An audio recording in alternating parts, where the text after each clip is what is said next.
Excited, Tom? High expectations after last week, Riley. Yeah, well, the first one wasn't good. Second one, amazing. Let's be honest. That actually, I was a bit surprised. Brought their ass down. Don't pump up your own tires. No, that was good. He deserved it. Someone's got to pump up this. You boys are... Tommy said he's giving you a little bit. It was good. It was a little bit. All right, what do you got then? Oh, what do you got? All right, Come on. Jesus. Calm down. Well, now, just think about this one, all right? What's Peter Pan's favourite place to eat out? Okay. What is it? Wendy's. It's like the took me a second. I was say Wendy's the thing. Tommy. When you have to explain it. I was thinking that. Tom, don't make me explain it. You know I can't say why. Hang on, I watched Peter Pan Friends. Let me search. Please don't. Tommy. He's now I'm searching it. Tommy. Oh, sorry. There it is. Yes, it's 2 from 2. Okay, if I knew that first, I would have laughed. Yes. Hopefully, the listeners understood it better than I did. So safe to say that was pretty good. 2 for 3. Understanding it was easy. Yep. For some of us. So, yeah. And it wasn't that funny if you understand it first time. Educated. Whereas Only the intellectuals for some understood. people, that take a little bit longer. It's apparently funny. Yep, I did my job, and that's all that matters. So, guys, Let's get into it.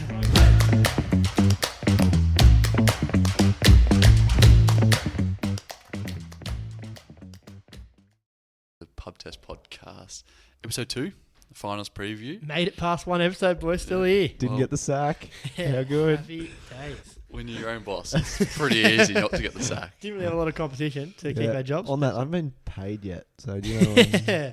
You're your own boss. Give you the revenue, You be got to pay nice. yourself. Hey, I'm just asking the question. Anyway, episode 2, finals preview. This is going to be a good one. I'm excited. We've got tomorrow night or tonight the Brisbane game up at the Gabba, so that's going to be pretty cool. Yep. And a few more coming. It's going to be a big round 23 set up perfectly for this here. Don't know about you boys, but I hated the bye week. Yep. It's just you just feel empty. We've had 23 rounds of footy, and what do I do this weekend? Nothing to do. So AFLW kicked off. Shout out to Alyssa Bannon. Go Melbourne. There you go. Bang. There you go. Not Geelong. Not the No, Cats. I'm a Melbourne fan in the AFLW. fair enough. Yep. Fair enough. Strong choice. Bandwagoning. But Yeah. Go Alyssa. Boys, we're here. Week 1 of the finals has arrived after a crazy round 23 and then a bye week that none of us enjoyed, I think we can say. First game up, Brisbane versus Richmond, Thursday night at the Gabba. They met a couple of weeks ago in round 20 at the MCG. Richmond defeated Brisbane 104-97, overcame a 42-point deficit, which I actually completely forgot about. So that's a great win. Brisbane are coming off an embarrassing defeat to Melbourne at home. And on the other side of the coin, Richmond have won 4 in a row, and their forward line is looking more and more dangerous every week. Fletcher, you had a couple of matchups you wanted to talk about? Yeah, so I've got some key matchups, or I think they're key matchups. I wonder what you guys think of them. So I've got 2 for you guys. The first one, Tom Lynch, Harris Andrews. Yeah. Obviously, Tom Lynch is going to play, and we think he's going to play. Yep. How important do you reckon this is to the game?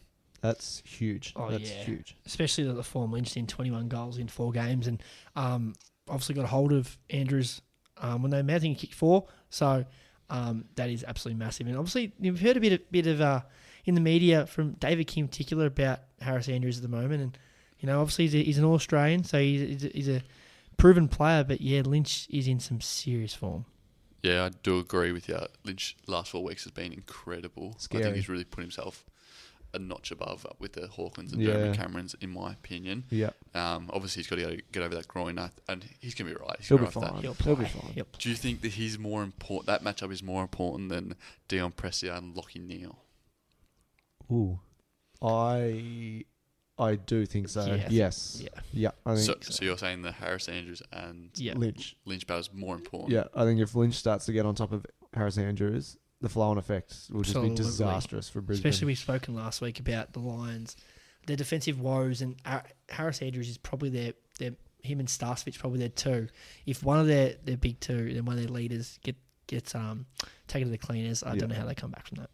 agree. Yeah, that's a good point because it brings the smalls into it, doesn't it? Like Yeah. if they're not inset marking, Yeah. I mean, Daniel Rich and Kadeem Coleman aren't known for their ground level tackling or anything like that. No. So Yeah. And you could say Brisbane's midfield will still be up and about. We've got I don't know, McCluggage. it's pretty. Like McCluggage is firing. He's a starter though, Lockie Neal. Yeah. So I'd almost put that battle more important, the midfield one, in my opinion. I guess I've got the mindset that they both get their own. Both will get their Yeah. touches. I think for me, Yeah. you always put it for me. I always put a lot of emphasis on the bookends at each end, and I think both will get their own. And I think for me, it's probably but I can Spot understand on. you. Understand I'm you going for to sure. add in another one here Yep. off the Sure. top. It's who would Noah Bolt to go to? Because I think that's quite important in the matchup. Would That's he go to hard. Joe and not be an intercept marker, or would he be a...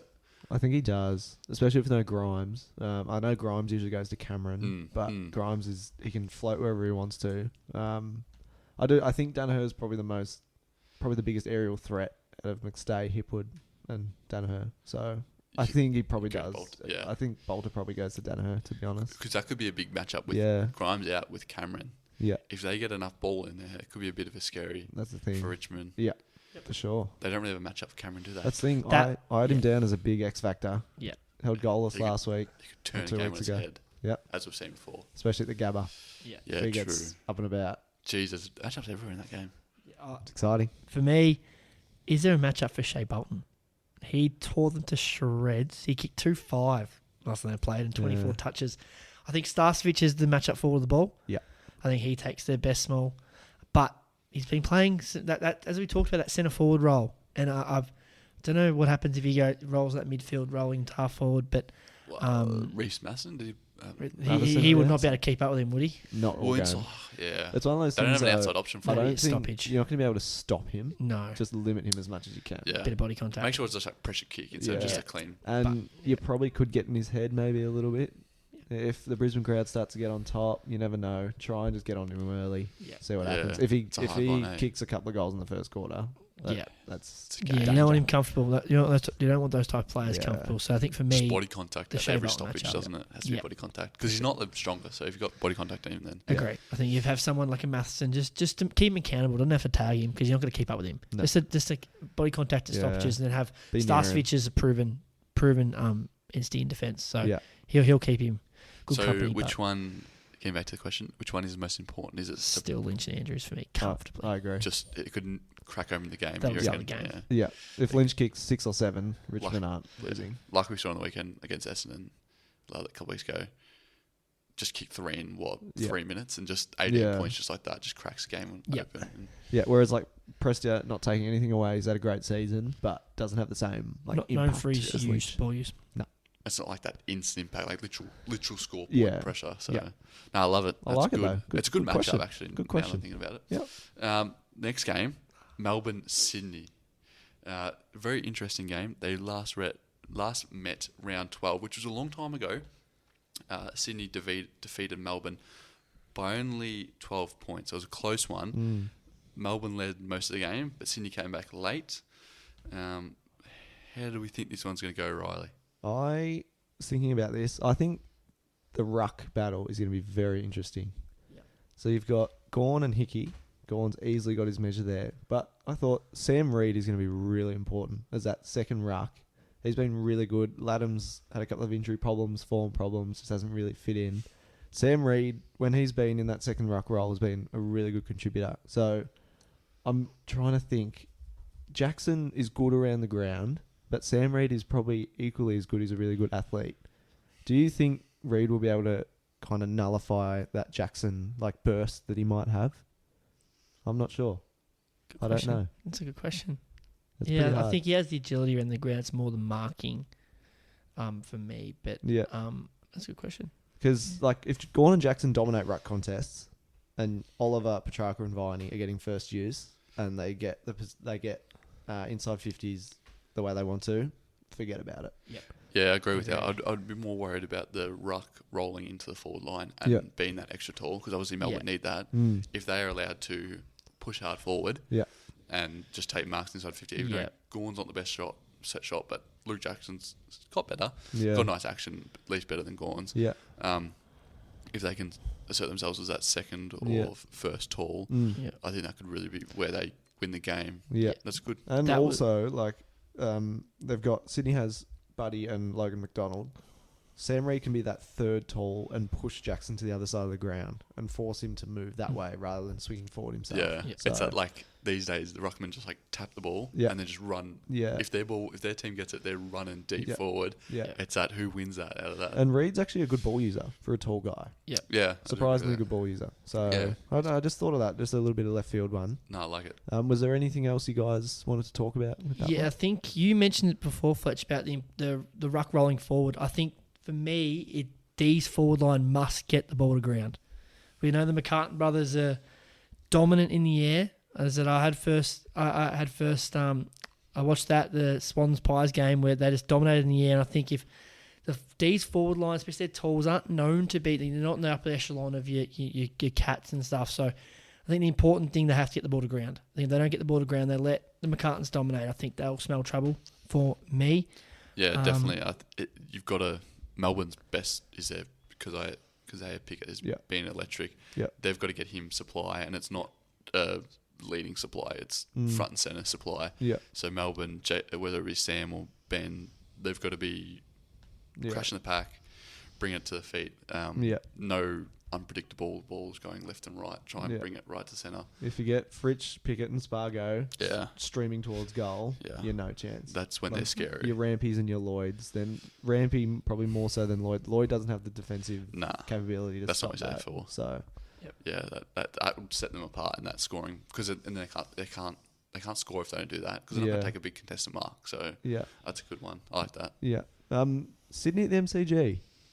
I actually don't mind that, to be honest. I don't know. I think they probably enjoy that. Especially, I think I've seen a few clips from First Crack on the couch of sides that can run, just outrunning them on the other end, making those Vineys, Olivers, Petrarcas run.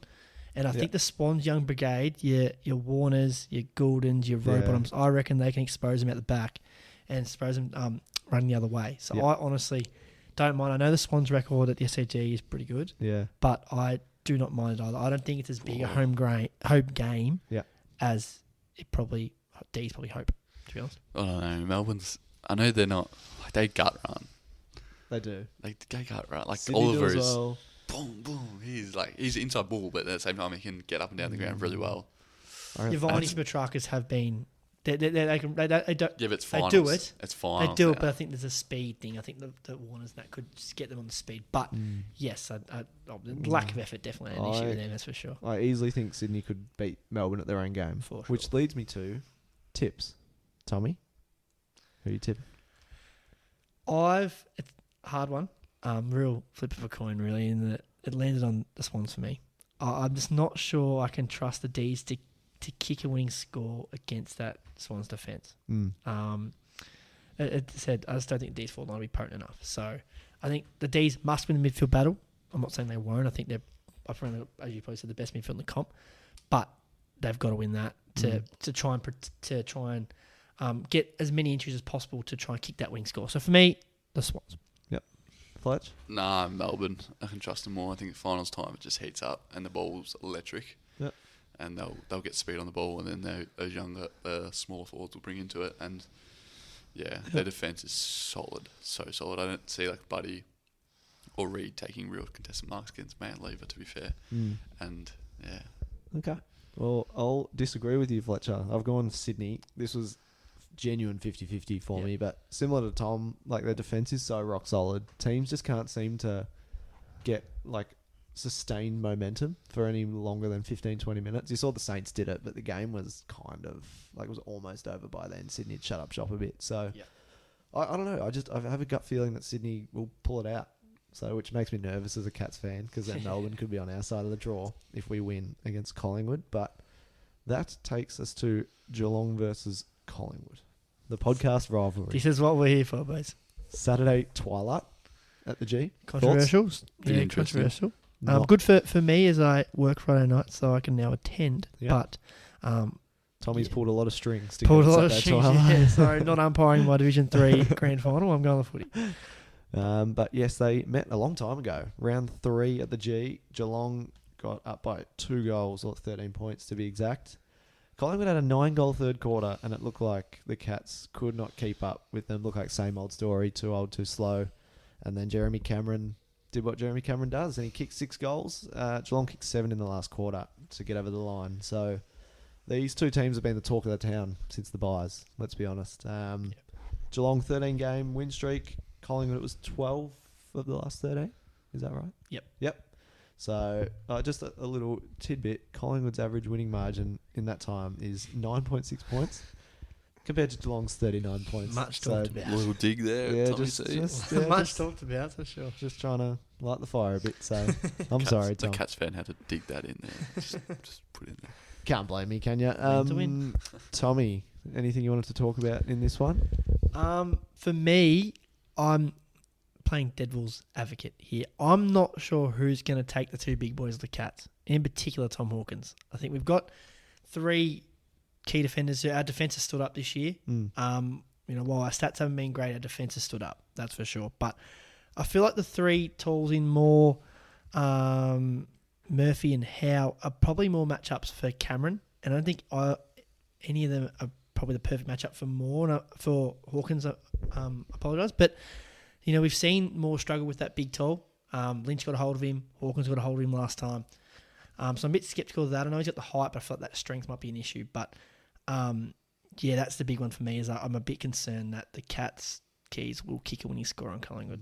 But as Cameron did last time. Yes, as Cameron did last time. Yeah. So that's probably the main one I think for me. I'm probably stealing something here, but rub it in a bit more. It was a long time ago. That was heartbreaking. Just want to remind everyone. Heartbreaking. But for me, Collingwood, biggest thing is Jordan De Goey. I think he's probably the X factor for me, and I think we probably needed 24 disposal, 6 clearance, 2-goal game from him. We've been absolutely whacked in the midfield for weeks now, struggling in the contest, and I think De Goey will be the one, or has to be the one. Fletcher, I heard there's a new nickname for Jordan De Goey, Tom Atkins light version. Oh, mate. Jesus. Wow. Who's on the $1 million contract next year? Tom Atkins drives, I reckon, a 2006 Ford Ranger from when I was at Geelong. He's a ripper fella. So anyway, is there anything you wanted to talk about? As Tommy said, that midfield battle is going to be key. Mm-hmm. If Collingwood give up what they've been giving up in terms of like the Carlton game, the last round of the game, last round of the season, and they keep giving up those centre clearances and stuff like that, I think Geelong has such potency. It's not just going to just bounce back out, and it's not going to be a dirty ball that they can then clean up and get it back down the other end of the field. It's going to be a goal. Like, it's going to be on the head of Tom Hawkins, who's going to outmuscle their opponent, be in a 6v6. Yeah. You haven't got the spare man to come across, or it's going to be Jeremy Cameron rolling around his left, or on a lead, or it's going to be Stengel in a pocket, front square, or it's going to be there's too many options to give. Plus 10 clearances, plus 12 clearances, especially centre clearances. And that roll could happen really quickly, like a goal and then a clearance after a goal and then a clearance after a goal, and it could just really flow against them. And I don't think they can. Yeah, they can't handle that. We can't expect 60 inside 50s for 7 goals. It's not like the Carlton game where they just miss. Like Geelong don't do that. They have enough brilliance, so there's naturally. Regardless of how bad they've got enough brilliance to get it done.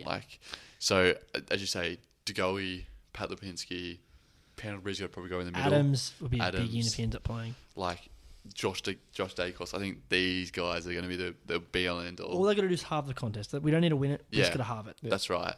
But a big thing as well. I think we're going to make Nick Dacos defend for his life. Which no one has bloody done. I can't believe it. He will be playing on probably Brian Myers or Brad Close, who, and that's not an easy matchup at the moment. Brad Close. Yeah.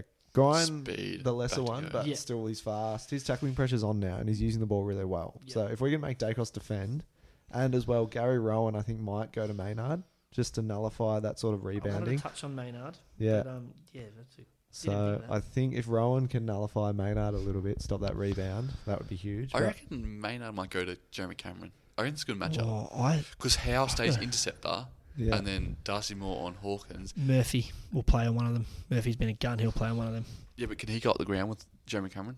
Because that's what He's Jeremy a good Cameron athlete, Murphy. Push He's up. Quick. Yeah, I do get that though. I think for me, that's what I had here. Does Maynard play on Stengel or does he go into the midfield? Because we've seen him play in the midfield onto Cripps, Viney, Traka. Does he go head to head with Danger? I think he starts in the defence. Yep. And if the midfield starts to get a bit... break glass in case of emergency kind of thing. But I think that's actually a good matchup if he plays on Stengel. Because, he can match him around the ground, I think. Like, he's such a good athlete. People don't realise. So, that's where it's pretty good. He's almost like a Dylan Grimes sort of. He can just play on whoever. Yeah. Which is he can play. Awesome. He could easily play on a Cameron. He's physical enough to play on a Cameron. That's Oh, for sure. Because Cameron doesn't really like the physical stuff. I wouldn't mind seeing that. Yeah. And he's not a contested mark. So he's not going to use his height probably as much as a Hawkins. Yeah, I think that could easily happen, Fletcher. Easily. Yeah. Like, it's a bit... And it's a curveball to him. Like, he would probably expect the Murphy to come to him and he'd be like, all right, I'll take you up the ground and then spin you back. Yeah. Whereas... Maynard's not going to let him just go up the ground freely and come back. He's going to be blocked and checked the whole time. I think it's definitely possible. Definitely possible. But yeah, there's a lot of matchups around there, I think. So I'm excited. It's going to be a good game. I am too. I'm as skeptical, but as I said, I'll be there. And either way, it'll be a ripping contest. And as Pies stay close, I'll be stoked. Tips, Fletcher? Geelong. You got to stick with Geelong for the moment. Yeah.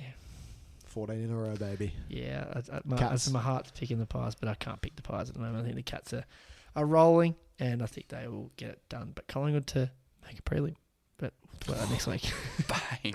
Wow. Okay, to finish off the round, Freo versus the Dogs at the Optus Stadium, Saturday night footy. Yeah, last time they met was a few weeks ago. Yeah, 3 weeks ago. Round 21 at Marvel Stadium.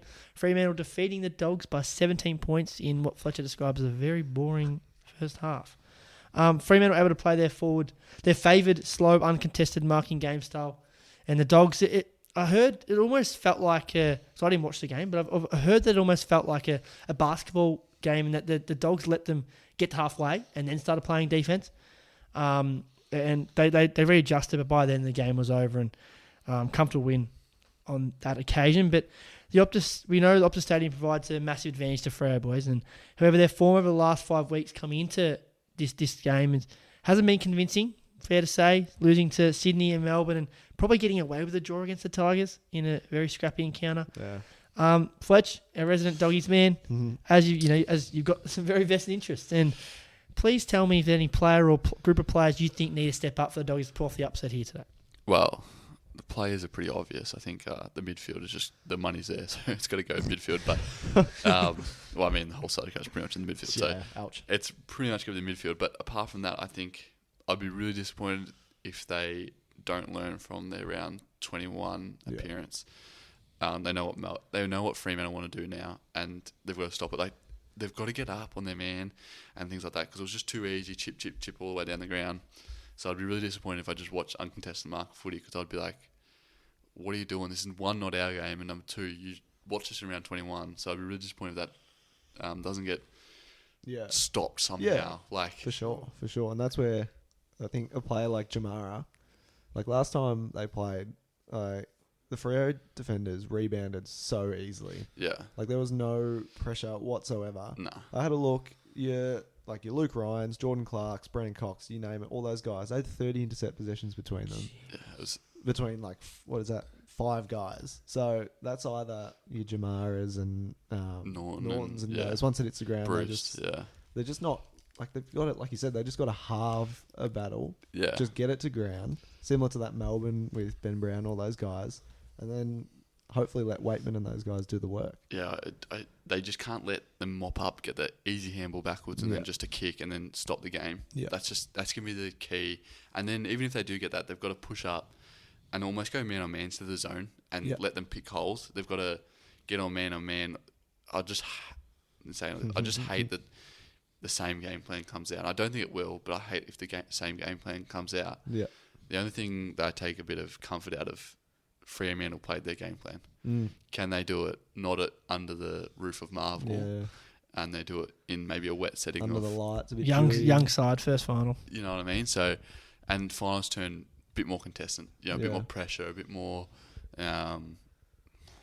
mistakes. Yeah. And that means there's more riding on it, isn't there? Definitely. Elimination final. So then you get more contestant ball situations. I think the big body midfielders of the Dogs will clean up that if it turns into that style. But I think it's contrast of two styles. The big body midfielders of the Dogs versus the lighter mosquito fleet of Fremantle that want to chip mark, and whoever gets control of this game will win it by pretty comfortably, I reckon, actually. I think your Libbers and those like pretty physical midfielders should stamp their authority pretty early. You'd want to hope, yeah. Like they really need to, because guys like Brody, Will Brody probably hasn't been exposed to like a real thrashing or anything. And like especially like they played 2 finals now: McRae, Bontempelli, Libba, Josh Dunkley. Like this, 2 grand finals, not just finals. Yeah. This is, you should be in there and just take control, tear it apart. In my opinion, like. Do you think Aish tags someone? Yeah, I was looking at that earlier, but I don't know who. Yeah. So I would say Bontempelli, but if he goes forward, Bontempelli's a bit high. Yeah, Aish can't play as a defender. Surely not big enough for Bont. No. Libba? But if Libba, if Bont's like his form last year, you have to go to him then. But it's so confusing. Like if Bont goes forward and then Aish, like if it's a they got contest. back to the Hawthorn last round. They got back to the Treloar half forward, Bontempelli midfield rotation. Yeah. So when the ball's like centre wing, they then Bontempelli the ball and then you spit out and then Treloar will come up and then there's just that little bit of confusion that happens. So they got back to that, which will be interesting if they tag Aish, then Bontempelli will spit forward a fair bit more. Aish did play a bit of defence at Collingwood, but it wasn't playing on a Bontempelli deep in this. Like, I wouldn't say in the square, but you take him deep, you'd assume, with the height. But he does play defence. Has played defence before, but I don't think it'd more be a running. Another like the second half, we got into the game a bit more. The Dogs and Rory Lobb kicked pretty miss. Good, yeah, and like from the meeting of the 50 and the like out of bounds, he was kicking them from. So they're Apparently pretty like fair. 4 goals with a combined distance like over 200 meters or something. It was amazing, and they had that camera where it's like right behind Yeah. them and just gun barrel straight. Like it never looked like missing. It was crazy. So you don't want to hold your bets on that he won't have another day like that, but like you give him that. you kind of you pay your percentages and you kind of did that. Yeah. So but they're probably the most gettable outside of Collingwood, to be fair. For sure. Fremantle. So I agree. Yeah. it should be a good matchup and Tips. the battle of two different styles. For sure. Tips, I gotta go Dogs. I'm gonna go Dogs. Who's winning, Rod? This is so hard. I really want to say Dogs. Yeah. Because it's in Perth. Freo just. Same. I think it's going to be a really close game. I hope, like you said, I hope the Dogs learnt their lesson from last time, but I think Freo just pip them. Just. Yeah, as obviously when the Dogs play the Pies, that scared me. So I'm hoping Freo get the chocolates. The fact it's an Optus for me is what's swaying me, but as you said, I think Freo is the most gettable, just inexperienced. We don't know if their game style stands up in finals. We talked about some of the other sides. We know that your Richmonds, they're going to stand up. We don't know about Freo just yet. Yeah. So we know that contestant ball is pretty key in finals. Like it's key. So for me, I'm going to tip Freo, but just it would not surprise me in the slightest if Bulldogs won. I missed one game at the start. Brisbane Richmond tips. Ooh, yes. We did do that. Richmond for me. I can't trust Brisbane at the moment. Yeah, there's too many question marks. I'm also Richmond. They've got more answers than questions. Yeah. Also Richmond, as I think we touched on before, I'm just not sure the Lions. Well, we know their game style hasn't stood up in finals. We know that for a fact. That hasn't, and I'm not sure their defense holds up. Lynch, I know Rewalt's still had a decent year, but who plays on Cumberland? he kicked 5. He kicked playing on Bolton. He kicked Who's 5 playing on last time, didn't Cumberland? he? You probably got your Priors or your Paynes or something. Who Darcy Gardner? I just don't think Brisbane can stop Richmond from scoring. No, as simple as that. I agree. So I would. Who do you think is going to be the biggest X factor over the whole weekend? Who's going to be like if you're going to do Supercoach points or fantasy points? Yeah. Who's going for? Who are you putting your money on for a multi? Who would be your skipper? Yeah, like having like 5 goals and 20 touches. Who's just having the best game of the round? I haven't thought about this one, Fletch. I'm gonna say my man Bontempelli. But yeah, I was just 2 weeks off. Yeah, bit more rested. I think he's been a bit injured this year. And then Fremantle, if he could just roll forward and have like 20 and 3 or 4 goals, like I reckon he could just dominate. Yeah, Rod, I'm probably about to steal yours here. Patrick Dangerfield. I think he's primed. He's talking about this premiership tattoo. I think he's absolutely primed.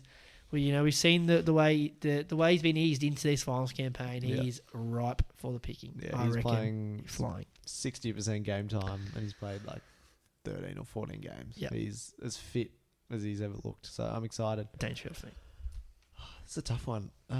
Give me Max Gawn. I think.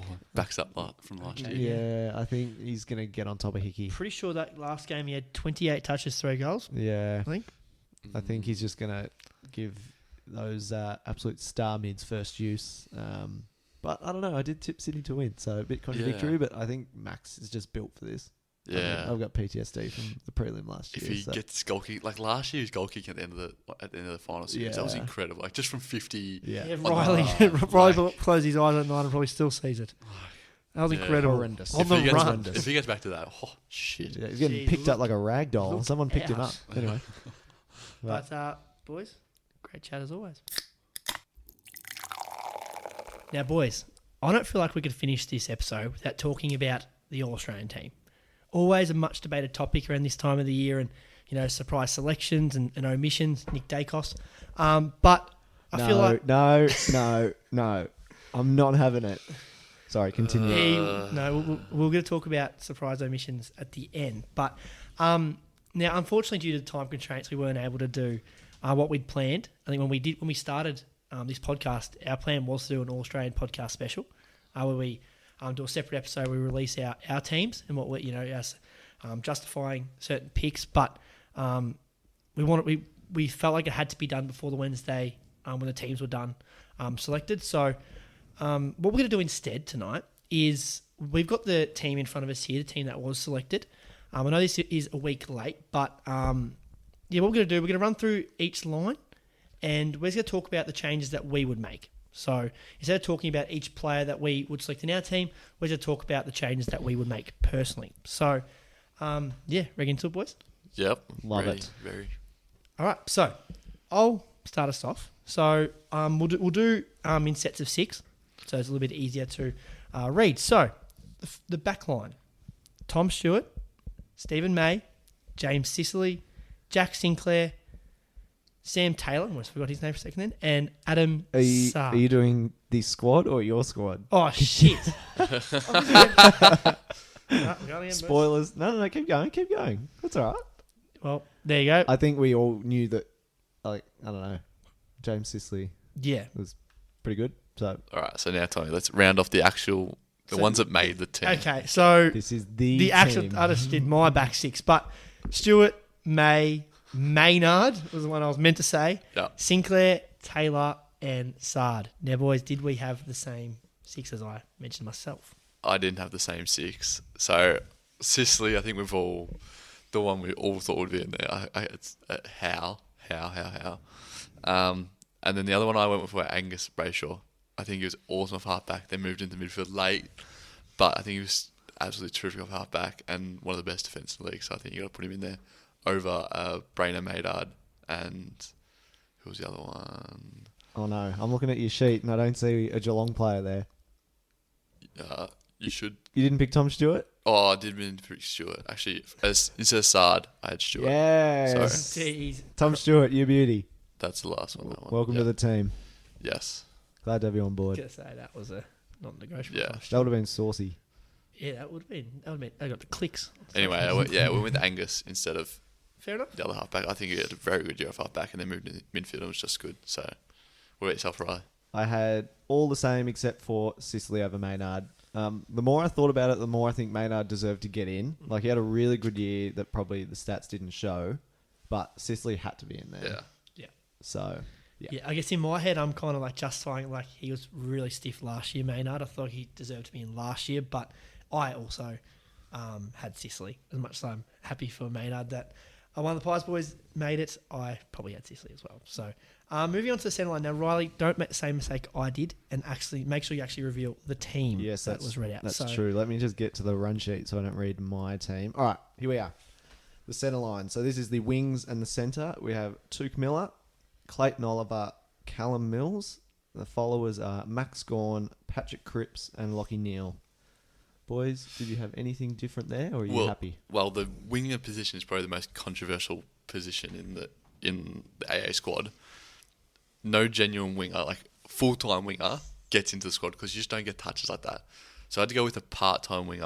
I would say he's a part-time winger, at least one. And I went with Sammy Walsh instead of Callum Mills, and then obviously Oliver, and I had Took Miller, yes. Those are the two guarantees. And then Sammy Walsh is a part-time winger over Mills, who's an inside mid. Yep. For me, I did have Gordon, Oliver, Neal, Miller. I had Cripps on my bench, but Cripps is in my side. The difference, I kind of hedge my bets a bit. So obviously, as you said, the winger is always much better topic. I've picked one player that's played a lot of wing and then just another genuine midfielder. So I've kind of hedged my bets on one of each. Same, yeah. So I had Hugh McCluggage in there. I know he hasn't played much wing this year, but I know he's played a lot of wing in his short Previously. career. So I had Hugh McCluggage and also had Rory Laird. I know it's a pretty big call having Laird on field over Cripps, but I feel like his season probably did he go under the radar a little bit, Laird? I think so. Yeah. Like They just didn't win enough games for him to get up there, did they? I think that's probably the only reason why he didn't make it to me anyway. So I had Rory Laird. That's probably the biggest smoky from mine anyway. Yep, I'm the same. I had Rory Laird in there too. For me, it was either him and it really hurt me to not pick Callum Mills, but I put Laird in over Callum Mills, which was, I think, pretty stiff on Mills, but Laird just had a crazy year statistically, like second in disposals, second in tackles per game. 33 disposals a game. That's a lot. Yeah. And you can argue probably didn't have the impact of a Callum Mills, but I think Mills was probably a victim of Longmire's coaching. Yes, 100%. That he just got thrown back. I think his stats probably don't compare like the other midfielders on this list purely because you're seeing late in games that they chuck him defence. Yeah. And I do understand Mills is on the team who came third on the ladder, and he was a big reason why. I just want to give Laird a shout out, so I thought I'll put him in.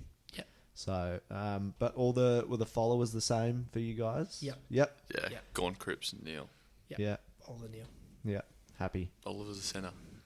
Oh, well, same thing. I had him as ruck rover, but I don't think it makes much difference, does it? How good would that be, having Took on a wing? That'd be fun. Yeah, It was ridiculous. So. Moving on to our forwards now. The forwards, half forward line was Petrarca, Jeremy Cameron, Bolton. Then for the forward pocket was Curnow. Very interesting. And then full forward, Hawkins, and the other pocket, Stengel. Riley, like the Cats representation, don't you? It's good to see. I agree with the people who said that Curnow should be at full forward. I totally agree. If you've won the column, and you've got to be at full forward. Yeah. So, and I mean, like it's a bit chop and change. Stations, it's splitting hairs. a fictional squad. Yeah. But he should deserve to be there. The only difference I had was Bontempelli over Shea Bolton for me. Your man, Fletch. Bolton had a good year. Like, he was really important for what Richmond's done, but I think Bont was just a victim of his own consistency. Like, his first probably 3 or 4 weeks were not up to his standard because he looked a bit hurt. He was carrying something, but his back half of the year was incredible once he got put into the midfield a bit more, and he was still kicking goals. So I think he just had to be in there. I was very surprised when he didn't even make it on the bench. So for me, he was the big omission. I had to have him in. Tommy? My 6 was the same as the AFL or Australian selections or selectors. I feel like the 3 Cats boys was a non-negotiable. Petrarca will be on half-forward flank in this Australian side for the next 10 years. Shea Bolton's second half of the year was incredible. So I had the same 6. I also had the same 6. I do like your shout out Bontempelli, but I think Petrarca is like if I'm looking at this from a team, from actual playing point of view, Petrarca is a mid / high half forward that falls into midfield, whereas Bolton probably stays more forward. That's why I'm putting Bolton ahead of Bontempelli, because Bontempelli is almost fighting Petrarca for that spot. But it is like, it's here nor there, if that makes sense. Yeah. Because Bolton does, in his own team, push up into the midfield and then roll back. So that's my issue with it, though. Like, if you're going to do it for Petrarca, why have you not done it for like a Bont? Because they're so similar. If you're going to do it for one of them, just do it for the other one. They did it last year and the year before and the year before. Yeah. Like, I don't know why they've stopped doing it now. So, but like, I was going through the stats. I compared Bont versus Bolton this year. Yeah. Bont had more tackles, disposals, disposal efficiency, contested possessions, marks, meters gained, and clearances. Shit. He's the only player in this list, in the squad, to average 20 disposals in a goal. I mean, that's a mid-forward role. Is that not a mid-forward role? That's it. That's why I couldn't get over it. Like, that is the perfect mid-forward. You've got 20 touches a game, and you've also got, I think, also 7 scoring involvements, which is pretty high. Yeah. And then a goal top it off. I don't know how it's not a mid forward. His but numbers were only slightly down on last year. I think it was 23 disposals versus maybe 26 or whatever. But that was basically that was the only difference. And he was the All Australian vice captain last year. Yeah. So is that just the narrative that got him that last year? Is it just because the Dogs slipped a little bit? Is that- It's definitely dog slipping a little bit. He also, as you say, didn't have like the standout games. But I reckon this team, to me, if you're going to like name it, it'd be round 2022 All Australian light grabbing team. So like Isaac Heaney had a month where he just exploded. Yeah. And then a Connor Rozee had the back half of the year exploded. Shea Bolton back half of the year looked incredibly dangerous. He kicked a lot of behinds though. Yeah. Then a Maynard, the Ed Langdon tackle and stuff like that. I think that it made them. It sounds harsh, but it really that publicity started to build around him, and that's why I think some of these players got picked over an ultra consistent Bontempelli who fell down a little bit, but was still better in my opinion. Is than he the other victim people. of his own? Like Yeah. he's been so good that Like all the players I just named, he dropped off slightly. It's considered a bad year for him, but still the stats are still elite. all those players improved their game, whereas Bontempelli went a little bit behind. But Yeah. I You have to don't see factor in how he was it. injured for a fair bit of that year. And He you played- can't get much better than he was Yeah, last year. that's like what I he was mean, that like- close to Yeah. a Brownlow, Like, and his yeah. stats are pretty Yeah. similar. So Yeah. But I think that's he's here so nor there. stiff. But Fair. Anyway, Yep. we'll just ground my Yeah. sorrows. Interchange. There's a Blitzarves, Brayshaw, Heaney, Rozee. Tommy, what'd you have? I had Blitzarves, Brayshaw. I had Cripps. I know Cripps was named on field. I had him Yeah. on the bench, but yeah, same. My big one was Charlie Cameron. I had Charlie Cameron on the bench. I feel like he averaged I think it was 2.5 goals a game. I flip flop between him or Bolton on field, but I went with Shai Bolton. I just feel like Cameron's still again the most dangerous forward on what was perceived to be a good team. I know they're in finals, but not the level that we come to expect the Lions. But I still think Cameron did well and truly enough to make the side. But I know he wasn't picked, but I would have picked Charlie Cameron. Yeah, I like it. I didn't pick him, Charlie Cameron, but I do feel he was one of the stiff ones. I think his last 2 or 3 weeks, along with Brisbane's last 2 or 3 weeks, kind of stiffed him up. But Yep. bit of recency bias. Yeah. Always is going to come a into little bit it. too. So. What about you, Riley? What'd you have? I had, I forgot to mention it before, so I had Sam Walsh over Rosie on the bench. Okay, yep. So I'm so happy for Rosie. His year was awesome, but I think similar to Bont, Walsh just got forgotten about because he did the same thing that he did last year, which was Yeah. amazing. Yeah. 32 disposals a game. I know like there's that storyline around he doesn't get involved enough in scoring chains, but he had more score involvements than Rosie per game. Yeah. So I think he was really stiff. If they make finals or Yeah. push up a bit, it's the same. Like you can say that for a lot of guys. Splitting so hairs. it's not just him, but Yep. I think he would have been in over Rosie for me. And I had Tom Lynch over Heaney. So Yeah, okay. I'm surprised with the amount of. I heard a lot on the socials about that Tom Lynch was utterly robbed. Yeah. But I just could not. Like, it didn't even cross my mind to pick him ahead of Hawkins, Curnow, or Cameron. Yeah, that's like the tough thing. Didn't even Like, cross my mind. because then when, like, if you look at this, if they're going to go play. Yeah. So when I picked my team, I was thinking about if they're going to go play. Like I was trying to get a happy medium, and I was like, if you take off someone and then you have Hawkins, Cameron, Curnow, and Tom Lynch in the same forward line, like, how's that going to work? So I'd love to see it. It'd be entertaining, but yeah, I get what you mean. Yeah. It's if It's you're going tough. for team balance and this team's actually playing, I'm picking Heaney over Lynch, but just purely Yeah. based off stats and what they did this year. true. I had Yeah. Lynch in there, so it Yeah, that's depends fair. which way you want He to had, go. I think it was number one contested marks. Yeah. So his stats were very, very good, but I just feel like those three big. So you didn't have Blitzarves in your team? Oh, I did, yeah. So my bench was Brayshaw, Blitzarves, Walsh, and Lynch. Yeah. Okay. Yeah. That's nice. Mm. It's good. But I totally understand why Rosie and Heaney made it. They're important. Heaney probably got a bit lucky. Yeah. I'm not sure that he had the best season. He had a good probably last 6 to 8 weeks, which He probably got started him over very the hot line. too. And his middle part of the year was pretty yucky. Yes, because obviously we're big super coaches, right? And Yes. I remember talking about. I was thinking of bringing him in after that first few months, and luckily I didn't because he had a stinking month in the middle. But And then his last maybe 6 or 7 weeks, he scored caught fire late. a lot of Caught tons. fire late. Yep. Yep. So Hurt not having him. My bench, Yep. I tried to go one defender, one mid, one forward, and then one like mid/forward. So my mid/forward is Connor Rozee, I think his back half of the year was really, really good. And then my genuine straight up mid. Sorry, I want to go mid, straight up mid, a forward that could also play in the midfield, a defender, and then just the best player that missed. So my straight up mid is Brayshaw, my mid forward is Connor Rozee, and then my defender, which is going to be really weird, but he played this a couple of years ago, is Rory Led because I think his season was so good.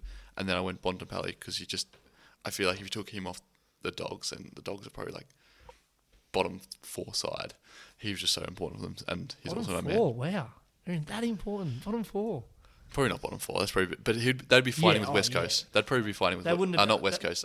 Gold Coast. Sorry. I don't think they'd make the 8. No way. So I think you just had to have him in there for that reason. That's fair. No, that's fair enough. I think you made a very compelling case, Rod. I didn't pick Bontempelli, and hearing you probably made me regret that decision. Put him in. On surprise omissions, boys, from the 22 or the 40. I know I hinted at one at the start. Hinted. Biggest or surprise omission from either the 22 or the 40, Riley. Obviously there's an obvious one, but I'll go a different one that wasn't even in the squad of 40. Jordan Dawson. Yeah, 100%. I had him in my All-Australian 22 before they brought out the squad of 40. Yeah.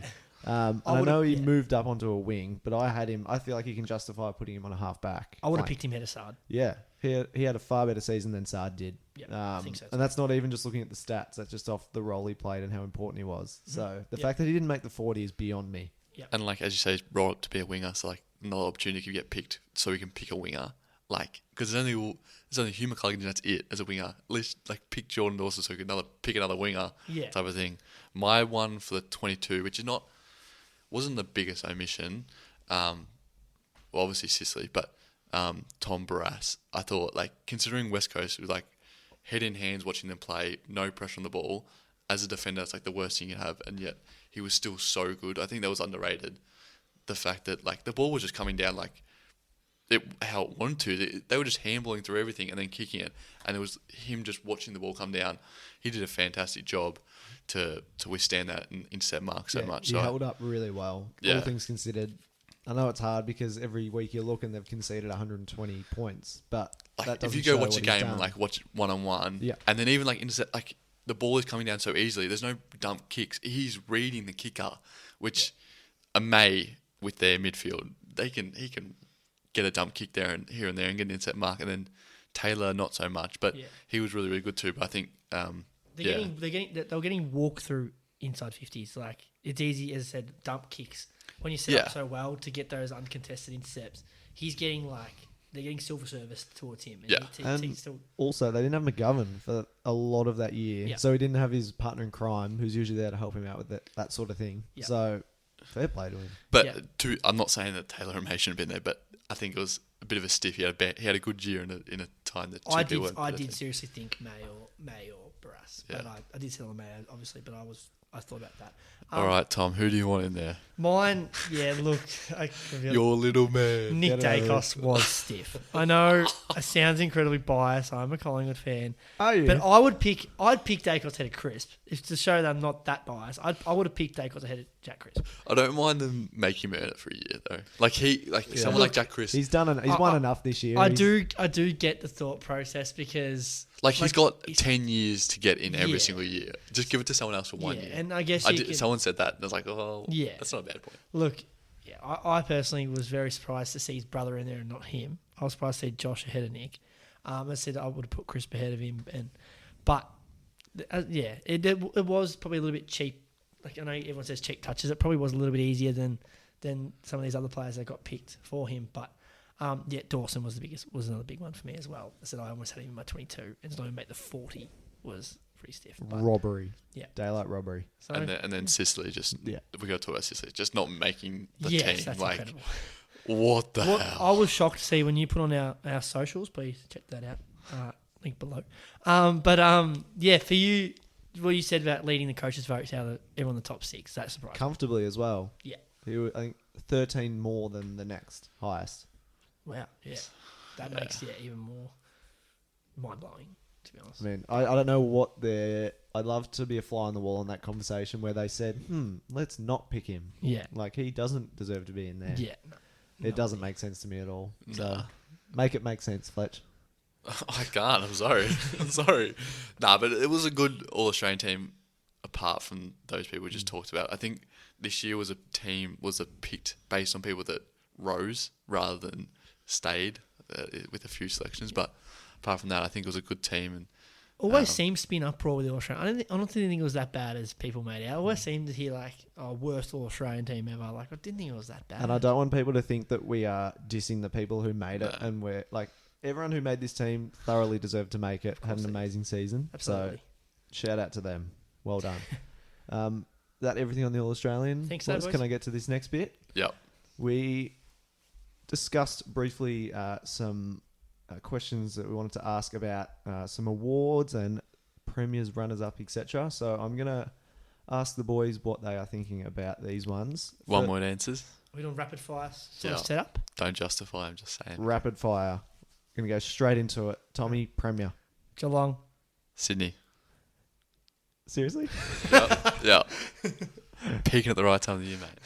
Geelong. Are you serious? Yep. You're trying to make me cry? All right. Tom, runner-up. He's Sydney. flat now. Geelong. Sydney. Flat. I don't want this to be rapid fire anymore. I want you to hear. No, anyway, that's fine. Hey, it's fine. All good. Norm Smith, Tom. Norm Smith. I probably should have thought about this. Jeremy Cameron's really obvious one. So Not I'm going to prepared? pick Patrick Dangerfield. Luke Barker. I also had Patrick Dangerfield. You are doing my head in. I also had Patrick Dangerfield, but I will go with Cam Guthrie. Yeah. Just to be different. Weak as piss. Oh my god. I hope Josh Dunkley leaves. So do I. Whoa! I'm joking. This is the wrong part of the Joking. podcast. Get to your Brownlow. Tommy Brownlow medal. Now, I'm hoping it's Took Miller because I've got a bet on him. So How much did you put on him? Can we ask that question? Is that allowed? no, it wasn't that much. $20. He's like paying $7.50. So and according to the AFL.com Brownlow predictor, he's on top. So that was the basis. Because that's a reliable source. That was the basis of my selection. No, I probably think it's I think it's probably Lockie Neal, but I'm hoping it's Took Miller. Fletch. I went Oliver. Same. Oliver. Now, one, Tommy, was it you that thought of this? Yes, it Shout out to Tom. A little bit of a smoky because the top five looks pretty set, Yep. we all think. But who's someone that you think could sneak in there? Rory Laird. My concern with Rory Laird is that he probably doesn't pull enough 3-vote games. I don't know what you're laughing at, Fletcher. I was going to say him. No, you were not. I was. You're not. Rory Laird, my concern is I don't think he probably polls enough 3-vote games, but I think he polls in enough games to be around the top 10-ish. Keep padding. Fletch? Keep padding. Oh, do you want me to- I did pose Sam the Walsh. question. Sam Is he Walsh. outside the 5 or is he in the 5? Nowhere near the 5. He's outside the five. Yeah, I'm going to go Sam Washington. Hey, Tom, don't judge. It's called a smoky Yeah. for a reason. No, God. for sure. I put $20 on him at $34. $340, eh? No, $34. I've got it right He's here. right there. Okay. That's under. That is way low. Should be like 100. Smoky. You boys going to ask me? No, Riley. I don't really care. Brownlow Smokey, please. Jeremy Cameron. Jeremy, to be fair, I'm shocked to see him on the Brownlow predictor on the AFL app. Yeah. Go on, son. So where's he going to finish then? Top 10 or inside the 5? Fifth. Tied with 4 other blokes. All right. That's thrown me, Jeremy I Cameron. answered the question. That's thrown me. Wow. He's a superstar. On that, Yeah, no, we're done after On that. that It's just note. done. hope Well, that it game should have been done up. after your Sydney prediction. Absolute crockery. They're peaking at the right time, mate. You got all these old And players. Geelong, is Geelong it not? 13 in a row? Is that not No, peaking up? they're just too high. It's going to now drop off. Fletcher, you're going to look like a genius after the Pies knock him off this weekend. You're going to look like a genius. He's rattled. If you were in the room with us right now, Riley is absolutely rattled. He's so good. God. I don't want to turn into a nuffy, so I'm going to calm down. Sydney have got all the young players, Yep. and they're not worried about. They haven't got expectation. They're just worried about getting. They're not worried. Whereas Geelong is all. They're going to choke up. They're going to be like, oh But shit. wouldn't you think this it'd be could the our opposite? No, that logic makes zero sense. It does make sense. Geelong's- Dogs 2016. Just Geelong's play. Just Been play. there, done Yeah. that. They haven't done anything. They've They've lost 6 out of the last 7. we did our Elimination preview half an hour ago, boys. I'm actually sad that you. I think on that note, boys, I think we should probably end it there. Any final words ahead of that big week of footy? Go the Swans. Just jumping back in here to say goodbye to everyone. That's the end of our pre-finals episode. I hope you enjoyed it. Our AA squad finals predictions, and then the review of what we reckon is going to happen in the rounds coming up, which can be pretty interesting and a good round. I'm ready to sit on the couch every single night to watch the game. I'm so excited. It's going to be so good. Excited. Yeah.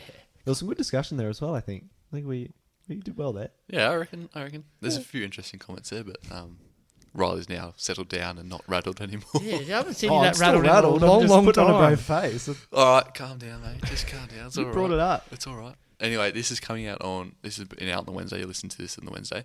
Tomorrow, Thursday, we got another podcast coming out that's more based around other sports. So we got basketball. Got a big conversation about basketball happening. The F1, the Belgian Grand Prix, which is good. The soccer, Tommy C. EPL, yep. Yeah, that's Tommy's boys, and then AFLW. AFLW Bit of golf. too. Bit of And golf. Yeah, the Tour Championship, the season finale concluded on Sunday. So if you're On Monday not morning. just into footy and you're into other sports, our second podcast, that's coming out Thursday. Give it a listen. We think it's pretty good. So Yeah. We'll let everyone else know that we are on it. Pretty blown away with the amount of listens we got the first podcast. I was a bit surprised. I know, you do this for the fun, and it's like all of a sudden we actually got a few people listening. So Yes. drop in the comments of our latest post, I think the Sicily post, who you had different in your AA squad. Tell and us who you got. think is going to win the flag as well. Yeah, that'll be on a separate post. Just put in who you're going to win and by how much too. And it should be Sydney. And put in Norm Smith. Don't. Prize for the winner, yeah. I have access to the social media account. I will block you. How many if you people are put going to go Sydney. against the Cats? Go Just the about all. Swans. See you, boys. Go Pies, boys. See you later. I hate you guys.